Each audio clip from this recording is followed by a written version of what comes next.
جو سوسائٹی کے practical issues ہیں، عملی طور پر جو پیش آنے والے ہیں، فطری انداز سے، نیچرل انداز سے جس طرح قرآن اور اسلام ٹچ کرتا ہے، کوئی مذہبی کتاب اس طرح حل نہیں کرتی ہے، اس کو دیکھ کر میں مسلمان ہوا۔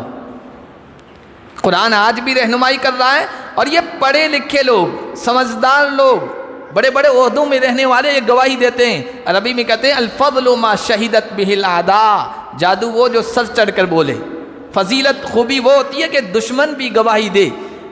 یہ سب کیوں کہہ رہے ہیں؟ یہ اس وجہ سے کہ قرآن اور اسلام سوسائٹی کی ضرورت ہے، انسانیت کی ضرورت ہے۔ یہ یاد رکھیے جملہ کہ قرآن اور اسلام سوسائٹی کی ضرورت ہے، صرف مسلمانوں کی نہیں، ہیومن سوسائٹی، پوری مانو جاتی کی یہ ضرورت ہے۔ سماج کی جو ضرورت ہوتا ہے اس کو کبھی ختم نہیں کیا جا سکتا، اس کے خلاف کتنا بھی ماحول بنایا جائے، وہ آدمی بھی ابھر کے رہتا ہے، وہ جماعت بھی ابھر کے رہتی ہے، وہ مذہب بھی ابھر کے رہتا ہے۔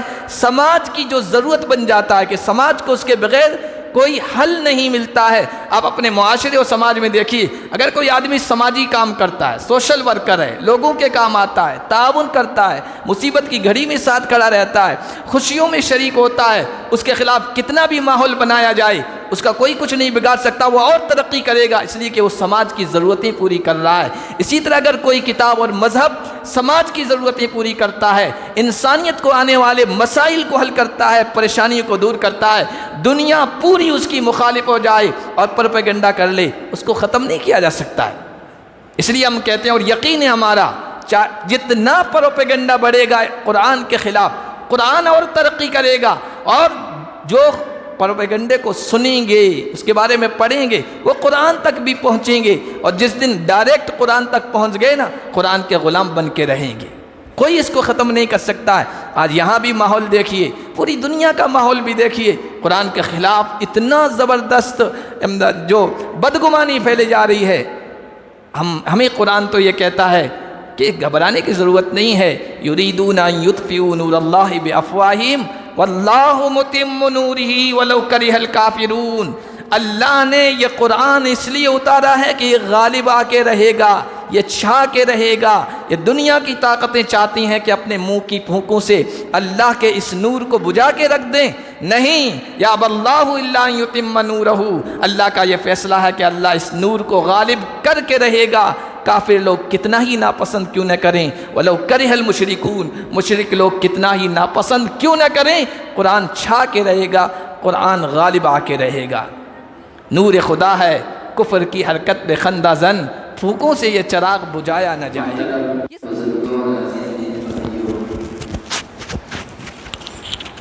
ہم سب کے لیے بڑی سعادت کی یہ بات ہے کہ تراویح قرآن کریم مکمل کرنے کی سعادت حاصل کی ہے۔ اللہ پاک اس کو ہم سب کے لیے دنیا اور آخرت میں کامیابیوں، سعادتوں اور برکتوں کا ذریعہ بنائے۔ قرآن کے ختم کی مجلس ہے تو قرآن کے بارے میں مختصراً چند باتیں عرض کرنے۔ 15ویں پارے کے پہلے رکوع کی آخری آیت میں نے ابھی آپ کے سامنے پڑھی، اس کے بارے میں 2 باتیں عرض کر کے اپنی بات ختم کر دوں۔ قرآن کریم ہم سب کے لیے فخر کی چیز ہے، اس پر جتنی بھی خوشی کی جائے کم ہے۔ اللہ نے فرمایا، اے لوگو قد جاءتکم موعظۃ من ربکم وشفاء لما فی الصدور وہدی ورحمۃ للمؤمنین۔ اے ایمان والو، تمہارے پاس تمہارے پروردگار کی طرف سے نصیحت کی بات آئی، اور تمہارے سینوں کی، دلوں کی جو بیماریاں ہیں اس کی شفا آ گئی اور ہدایت آ گئی۔ ایمان والوں کے لیے یہ قرآن رحمت بن کے آیا، قل بفضل اللہ وبرحمتہ فبذلک فلیفرحوا، اے نبی آپ کہیے اللہ کے اس فضل، اللہ کی اس مہربانی، اللہ کی اس رحمت پر خوشی کا اظہار کرو۔ یہ ایسی دولت ہے خیر مما یجمعون، دنیا بھر کے سونے چاندی ہیرے جواہرات کے خزانے تم جمع کر لو نا، ان سب سے بڑھ کر یہ چیز ہے۔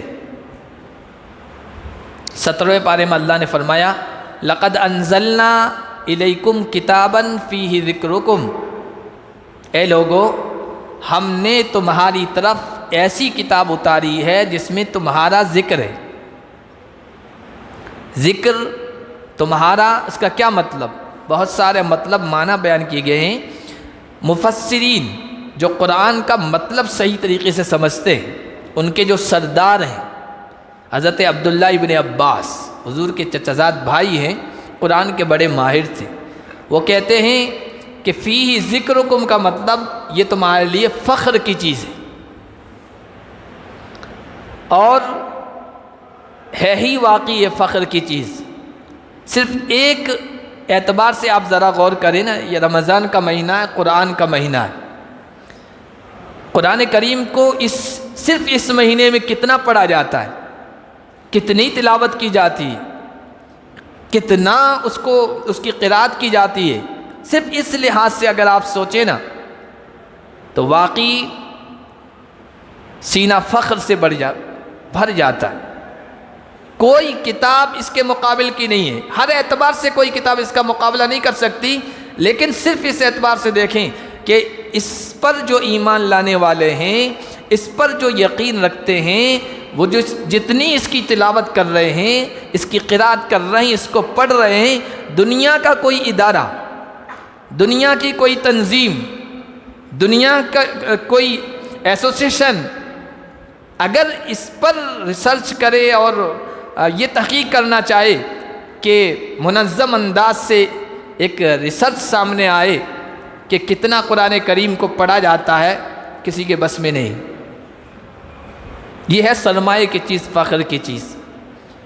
تو اللہ نے اسی قرآن میں بیان فرمایا کہ ان ھذا القرآن یہدی للتی ہی اقوم، یہ قرآن ہدایت دیتا ہے، یہ قرآن رہنمائی کرتا ہے، یہ قرآن زندگی کے ہر میدان میں، زندگی کے ہر شعبے میں، ہر ڈپارٹمنٹ میں یہ روشنی دیتا ہے، رہنمائی کرتا ہے، گائیڈنگ کرتا ہے، یہدی، اور ہر دور میں اس نے انسانوں کی رہنمائی کی ہے اور آج بھی کر رہا ہے۔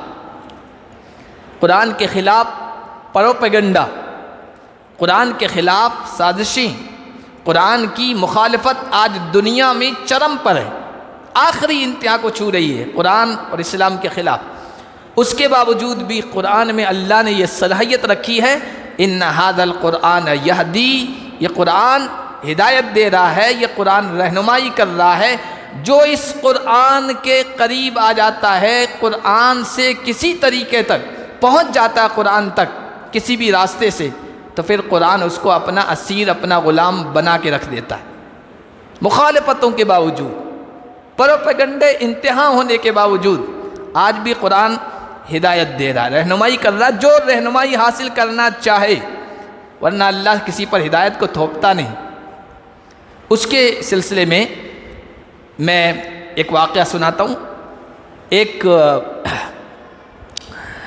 انگریز ہے، یحییٰ برٹ نام ہے ان کا، بعد میں یحییٰ نام رکھا، پہلے کچھ اور نام تھا۔ آکسفورڈ کے پڑھے ہوئے، پڑھے لکھے لوگ ہیں، آکسفورڈ کا نام آتے ہی سب اس کا لیول پہچان لیتے ہیں، کتنے بڑے اونچی لیول کی یونیورسٹی ہے۔ تو اس کے والد تھے جان برٹ، BBC کو سب جانتے ہیں، اس کے ڈائریکٹر جنرل تھے اس کے والد یحییٰ کے۔ تو اس نے اسلام قبول کیا، اور اسلام قبول کرنے کے بعد آکسفورڈ سے اس نے PhD کی ڈگری کی۔ PhD کی ڈگری کا جو تھیسس ہوتا ہے، جو مضمون لکھنا ہوتا ہے، وہ اس بات پر انہوں نے تیار کیا کہ 9/11 سب جانتے ہوں گے، 9/11 تو بہت بڑا حادثہ ہوا تھا امریکہ میں، ٹاور سے جو جہاز ٹکرائے تھے۔ 9/11 کے بعد سے لے کر 2011 تک 10 سالوں میں جو یورپین نسل کے وہاں کے جو لوگ ہیں، باہر سے آ کر وہاں بسیں وہ نہیں، جو وہیں کے یورپین نسل کے لوگ ہیں وہ اسلام کی طرف آ رہے۔ حالانکہ دنیا میں سب سے زیادہ دہشت گردی کا جو پروپیگنڈا ہوا وہ اسی کے بعد ہوا، اس حادثے کے بعد، سانے کے بعد۔ تو اس نے اپنے پی ایچ ڈی کے مقالے کو اس پر تیار کیا ہے کہ ان انگریز نسلوں کے اسلام قبول کرنے کی طرف اب کیا چیز تھی، کیا وجہ تھی جو ادھر لے آئی ان کو، کیوں اسلام قبول کر رہے ہیں، ریزن کیا ہے۔ حالانکہ پروپیگنڈا تو بہت ہو رہا ہے، اور وہ خود کہتے ہیں کہ 13,000 ایسے نو مسلموں تک میں پہنچا، 13 نہیں، 1300 نہیں، 13,000۔ میں نے ریسرچ کی اور ان کو پوچھا کہ تم نے اسلام کیوں قبول کیا۔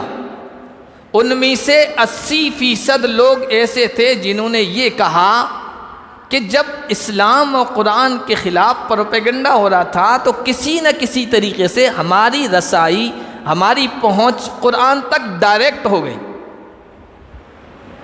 اور پھر ہم نے اسٹڈی کیا، اس کو پڑھا، اس کے اندر غور کیا، تو پھر ہمیں یہ بات سمجھ میں آ گئی کہ پروپیگنڈا جھوٹا ہے اور قرآن کی بات صحیح ہے، قرآن کا پیغام صحیح ہے، اور ہم نے اسلام قبول کر لیا۔ ان ھذا القرآن یہدی، قرآن آج بھی رہنمائی کر رہا ہے۔ ایک دوسرا واقعہ، ایک نو مسلم ہے، وہ بھی لیڈیز ہے، ایک نو مسلم امریکن خاتون ڈاکٹر M.K. ہرمینس، یہ شکاگو یونیورسٹی میں پڑھنے والی، شکاگو یونیورسٹی میں، اس کے اسلام قبول کرنے کی، اسلام کی طرف آنے کی وجہ دیکھیے۔ اس نے خود اپنا وہ پورا لکھا ہے، بیک گراؤنڈ بتایا ہے اسلام قبول کرنے کی وجہ۔ وہ کہتی ہیں کہ سین ڈیاگو یونیورسٹی میں میں پڑھ رہی تھی اور کوئی کورس کر رہی تھی اسپین میں، سین ڈیاگو یونیورسٹی میں ماسٹر کی ڈگری کی ہے، پھر اسپین میں جا کر میں نے کوئی کورس کیا ہے۔ جب اسپین میں تھی تو چونکہ اسپین اور مراکش پاس میں، موراکو 18، 19، 20 میل کے بیچ میں سمندر کی پٹی ہے، پاس میں ہے۔ جب میں اسپین میں کسی یونیورسٹی میں کورس کر رہی تھی تو ایک دن صبح ریڈیو کا سمے تھا، وہ ریڈیو چالو کیا، اچانک ایسی آواز سنائی دی۔ آواز ایسی تھی جو بڑی عجیب سی لگ رہی تھی، مانوس لگ رہی تھی، سیدھی دل کے اندر جا کے اتری، مطلب سمجھ میں نہیں آ رہا تھا۔ پھر میرے دل میں یہ داعیہ پیدا ہوا، یہ جذبہ پیدا ہوا کہ بھائی یہ تو سننا ہے، یہاں تک کیوں نہ خود کتاب تک کیوں نہ پہنچ لیا جائے۔ تو معلوم کیا تو پتہ چلا کہ انگریزی میں اس کا ٹرانسلیشن موجود ہے، اور بہت مشہور ٹرانسلیشن ہے پختال کا۔ اب اگر انگلش ٹرانسلیشن آف قرآن کریں تو پختال کا ترجمہ آئے گا، تو وہ حاصل کیا، قرآن کو پورا پڑھا، اسٹڈی کیا، 2 مہینے تک، 2-3 مہینوں کے اندر میں نے پورا پڑھ لیا انگریزی ترجمے کے ساتھ۔ اس کے بعد دل میں یہ بات آئی کہ بھائی یہ انگریزی یا فارسی یا فرانسی یا اردو سے قرآن کو سمجھنا، یہ تو اس کا سیکنڈری سورسز ہے، ڈائریکٹ میں کیوں انہیں قرآن سمجھو ڈائریکٹ سورسز سے۔ تو دل میں پیدا ہوا یہ داعیہ جذبہ کہ عربی سیکھوں۔ پھر اس نے عربی سیکھی، فارسی بھی سیکھی، اور عربی سیکھ کر پھر قرآن کا مطالعہ کیا، اور پھر قرآن کی غلام بن گئی، مسلمان ہو گئی۔ ان ھذا القرآن یہدی، قرآن آج بھی رہنمائی کر رہا، اور ایسا نہیں کہ انگوٹھا چھاپ جو ہے وہ بس یوں ایمان لا رہے ہیں، پڑھے لکھے لوگ اور جو سماج میں اہم مقام رکھتے ہیں، یونیورسٹیوں کے پروفیسر، وائس چانسلر اور بڑے بڑے عہدوں پہ رہنے والے، ان کو قرآن آج بھی ان کی رہنمائی کر رہا ہے۔ دوسرا جملہ ہے اس آیت کا، التی ہی اقوم، قرآن رہنمائی کر رہا ہے، آج بھی کر رہا ہے۔ کس چیز کی رہنمائی؟ ایسے راستے کی جو سب سے زیادہ مضبوط، سب سے زیادہ آسان، سب سے زیادہ سیدھا صراط مستقیم ہے، اس سے سیدھا راستہ دنیا میں ہے ہی نہیں، آسان راستہ، التی ہی اقوم۔ اور اس سلسلے میں ایک دو واقعات سنا کر پھر اپنی بات ختم کرتا ہوں۔ آپ جانتے ہیں دنیا میں اس وقت کافی عرصے سے جو سب سے بڑا بحران ہے نا، بحران کو کیا کہتے ہیں آپ، کرائسس، وہ معیشت کا ہے، معاشیات کا، اکنومی بحران ہے۔ بڑے مالدار ملکوں نے چھوٹے ملکوں کو قرض دے دے کر کچل کے رکھ دیا ہے، پوری دنیا میں ان بیلنس ہے، مالدار ہے وہ مالدار سے مالدار ہوتا چلا جا رہا ہے، غریب ہے وہ اور زیادہ غریب ہوتا چلا جا رہا ہے۔ اکنومی کے لحاظ سے یہ ان بیلنس ہے، اور یہ جب اس کی اصل حقیقت سامنے آئے گی تو پتہ چلے گا کہ انسانیت کہاں جا رہی۔ تو اس پر ویٹیکن یونیورسٹی کا پاپ تھا پومپ بیڈنگکٹ، اس سے پہلے کا جو، اس نے ایک میٹنگ بلائی تھی کہ بھائی دنیا میں یہ ان بیلنس ہو رہا ہے اور یہ اچھا نہیں ہے، کچھ ممالک ہیں وہ دوسرے ملکوں کو بس قبضہ کیے ہوئے ہیں، قرضے دے دے کر اور ان پر پھر ظلم و ستم کرتے ہیں۔ تو دنیا میں یہ ان بیلنس ختم ہونا چاہیے، مالی اعتبار سے، دولت کے اعتبار سے، اکنومی کے اعتبار سے۔ میٹنگ بلائی ویٹیکن سٹی میں۔ ویٹیکن سٹی عیسائیوں کے لیے اس طرح ہے جس طرح ہمارے لیے مکہ ہے۔ اس میں اچھے دماغ کے لوگوں کو بلایا گیا، پڑھے لکھے لوگوں کو۔ تو انہیں کہا کہ آپ کوئی ایسا راستہ بتاؤ دنیا میں کامیابی کا۔ تو آپ کو یقین نہیں ہوگا، ان پڑھے لکھے لوگوں نے، چونکہ وہ ہر مذہب کو پڑھتے ہیں، اسٹڈی کرتے ہیں اور فکر کرتے ہیں، تو انہوں نے یہ کہا کہ اگر دنیا میں مالی اعتبار سے توازن اور بیلنس برقرار کرنا ہے اور دنیا کو صحیح ٹریک پہ لانا ہے تو اس کے لیے قرآن اور اسلام جو معاشی نظام، اکنامک سسٹم بتاتا ہے اس کو لاگو کرنا پڑے گا، اس پر چلنا پڑے گا، تب جا کے یہ ان بیلنس ختم ہو سکتا ہے، اس کے علاوہ کوئی راہ نہیں۔ آپ دیکھیے بڑے بڑے بینک جو ہے وہ کرپٹ ہو رہے ہیں امریکہ میں، اس لیے کہ دنیا میں جو اکنامک سسٹم چل رہا ہے یہ انٹرسٹ بیس پہ چل رہا ہے، اور انٹرسٹ بیس کے ذریعے سے کبھی مالی اعتبار سے ترقی نہیں ہو سکتی ہے۔ کچھ لوگ تو ہو جائیں گے، کچھ خاندان ہو جائیں گے۔ اسلام کا جو نظام ہے انٹرسٹ بیس میں کیا ہوتا ہے، غریب کا پیسہ مالداروں کے پاس جاتا ہے اور مالدار کھا کے بھاگ جاتے ہیں۔ یہی ہو رہا ہے بینکوں میں۔ آپ کو کتنا 1 لاکھ 2 لاکھ اتنا ہی قرض ملتا ہوگا، لون ملتا ہوگا، مالداروں کو ہزاروں کروڑ لاکھوں کروڑ ملتا ہے اور لے کے چلے جاتے ہیں۔ نمبر 1 پہ موسٹ ریچڈ، اس پر بھی پرسن آ جاتا ہے کہ اتنے مالدار 1 نمبر پہ 2 نمبر پہ، سارے ہمارے قرضوں پہ پل رہے۔ تو یہ غریب کا پیسہ مالدار کے پاس جا رہا ہے، اور اسلام کا کیا سسٹم ہے، اب رمضان میں دیکھتے ہیں نا، مالدار کا پیسہ غریب کے پاس جا رہا ہے، زکوٰۃ ہے، صدقہ ہے، خیرات ہے۔ تو یہ جب لاگو ہوگا تبھی جا کے بیلنس آئے گا اس میں، ورنہ اس کے بغیر کوئی چارہ کار نہیں۔ ایک اور مسئلہ، تو یہ قرآن رہنمائی کر رہا ہے، اور دنیا کے لوگ یہ کہہ رہے ہیں کہ اس کے بغیر چارہ کار نہیں ہے۔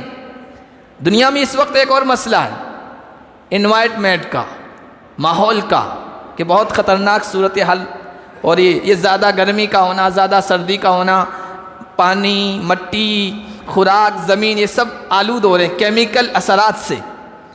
تو یہ ماحول بہت خراب ہو رہا ہے، پولیوشن بڑھ رہا ہے، اس کے حل کے لیے کچھ ہونا چاہیے۔ شہزادہ چارلس بہت مشہور رہا ہے، اس کا مضمون کتابوں میں آیا تھا، ہم نے پڑھا تو اس کو نوٹ کر لیا، ہم نے کہا ذہن میں رہے۔ اس کا ایک بیان آیا تھا کہ یہ جو انوائرمنٹ میں پولیوشن ہے اور یہ جو خرابی ہے، اور لوگ اس وقت بڑے پریشان ہیں، فکر مند ہیں، بیماریاں بڑھ رہی ہیں اسی کی وجہ سے، اس کو کیسے ختم کیا جائے؟ تو اس نے ایک بیان دیا تھا کہ قرآن رہن سہن کے سماجی جو اصول بتاتا ہے، زندگی گزارنے کے، زندگی کس طرح گزارنی چاہیے، کس چیز کو کس طرح برتنا چاہیے، ان کو اگر فالو کرو تو یہ ختم ہو سکتا ہے، اس کے بغیر نہیں۔ ایک اور واقعہ یہ نیو یارک کا ہے۔ نیو یارک کا پولیس ڈپٹی چیف تھا، اس کا نام تھا مائیکل، بہت پہلے کی بات ہے، یہ 40 سال ہو گئے ہوں گے میرے خیال سے، 40-45 سال، کیونکہ ہم کتابوں کے پڑھنے والے ہیں، کوئی ایسی چیز مل جاتی ہے اس کو نوٹ کر لیتے ہیں، اور یہ کام کی چیز ہوتی ہے۔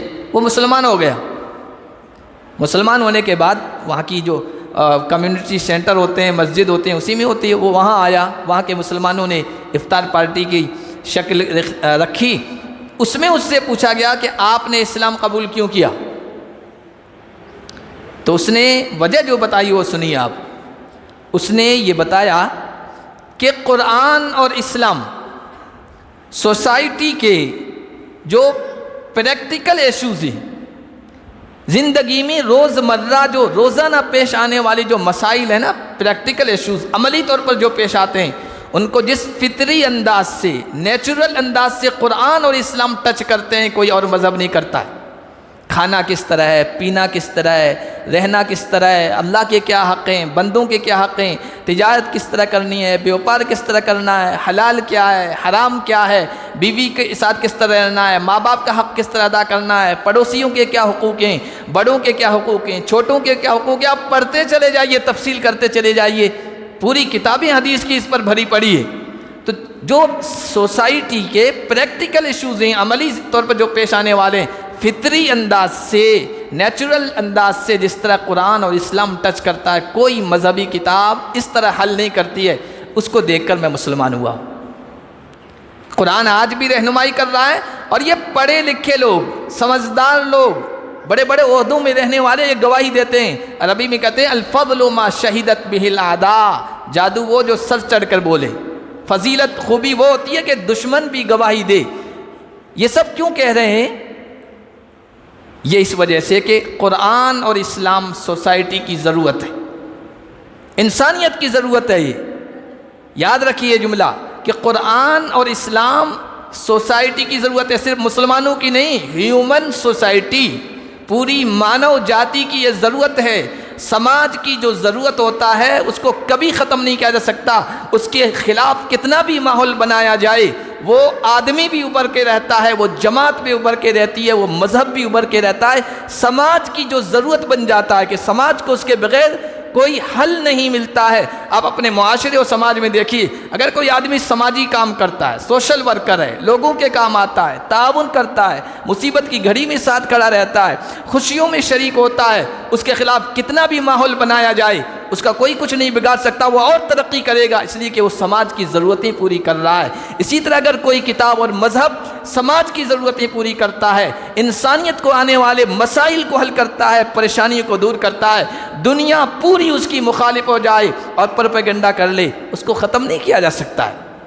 اس لیے ہم کہتے ہیں، اور یقین ہے ہمارا، جتنا پروپیگنڈا بڑھے گا قرآن کے خلاف، قرآن اور ترقی کرے گا، اور جو پروپیگنڈے کو سنیں گے، اس کے بارے میں پڑھیں گے، وہ قرآن تک بھی پہنچیں گے، اور جس دن ڈائریکٹ قرآن تک پہنچ گئے نا، قرآن کے غلام بن کے رہیں گے، کوئی اس کو ختم نہیں کر سکتا ہے۔ آج یہاں بھی ماحول دیکھیے، پوری دنیا کا ماحول بھی دیکھیے، قرآن کے خلاف اتنا زبردست جو بدگمانی پھیلی جا رہی ہے۔